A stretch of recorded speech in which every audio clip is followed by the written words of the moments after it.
Welcome back. Voting began in Namibia's presidential and legislative elections. The election is expected to see the ruling Southwest People's Organization Party retain power since Namibia's independence 24 years ago.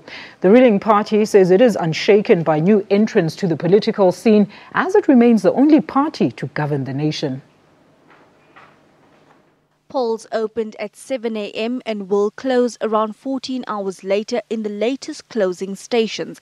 The country's fifth election since independence is billed as the first e-vote in Africa, with 1.2 million people expected to cast their ballots electronically. Earlier in the week, opposition parties had launched an 11th-hour court challenge to stop the vote from going ahead.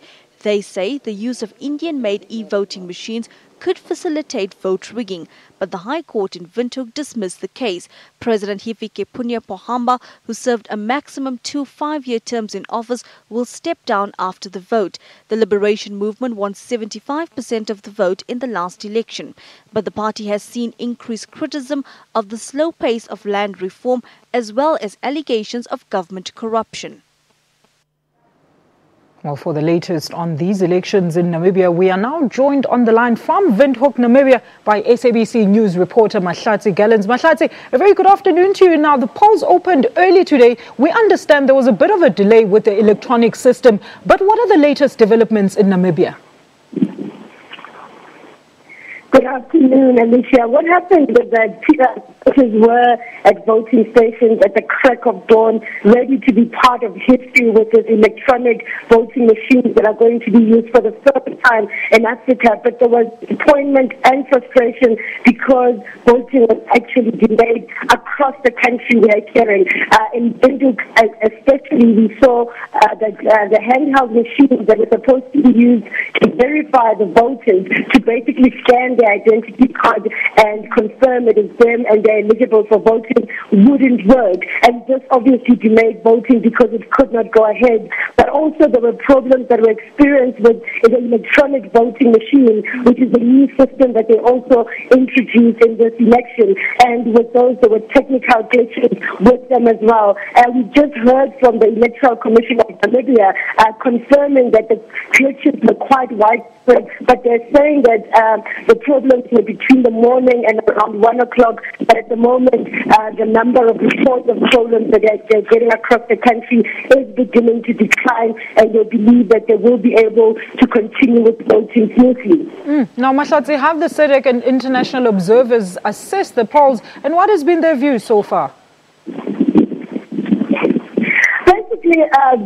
Some of them did say that in some of the polling stations that they went through, they did not see some of the technical glitches that we have seen widely across Windhoek, and also from reports here, we are hearing that they are across the country, and in some places voting only getting underway at around 11 o'clock, which is, as you know, voting was supposed to start at 7 o'clock. And but they're saying so far it is quite peaceful, and that has been welcomed, and hope that the technical glitches will be eliminated so that voting can continue. There is assurance from the Electoral Commission that those that are in queues, even past the 9 o'clock deadline for polling stations to close, will be allowed to vote. But of course, quite a frustrating process, especially because many of them are waiting out in the blazing sun. Mahlatsi, generally, just describe to us the mood in Namibia. Are people ready for a new rule? I mean, there is rumor that the Southwest People's Organization is set to win once again. We are expecting that SWAPO will continue to win with a landslide. As we heard that they've already won with 75% in the last election, and basically they have been getting a 2/3 majority since their second election since independence. But there is also those that are hoping that, especially those supporting opposition parties, that majority can be reduced somewhat. But of course, it is a tall order given the fact that we have quite a fragmented and weak opposition in the country. we've only got just over 1 million people registered to vote, but you've got 16 political parties competing for the National Assembly seat, and you've also got 9 presidential candidates in this running. Earlier we spoke to one of the opposition parties asking, why couldn't they come together to at least be able to shake that stronghold of SWAPO, and they're saying that the word talks that were started but obviously could not be concluded, but maybe it could be something for the next election. But the hope from opposition parties is still that maybe they can reduce this landslide or this strong majority that SWAPO continues to enjoy since independence. Very quickly, Matlati, before I let you go, when can we expect the first set of results?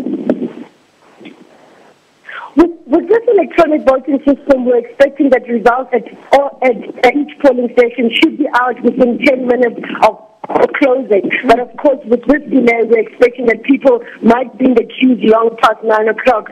The deadline that the ECN had given itself was that within 48 hours of polls closing, those results should be out. All right, that's SABC News reporter Matlati Gallens giving us an update on the Namibian elections, the first in Africa to use electronic voting system.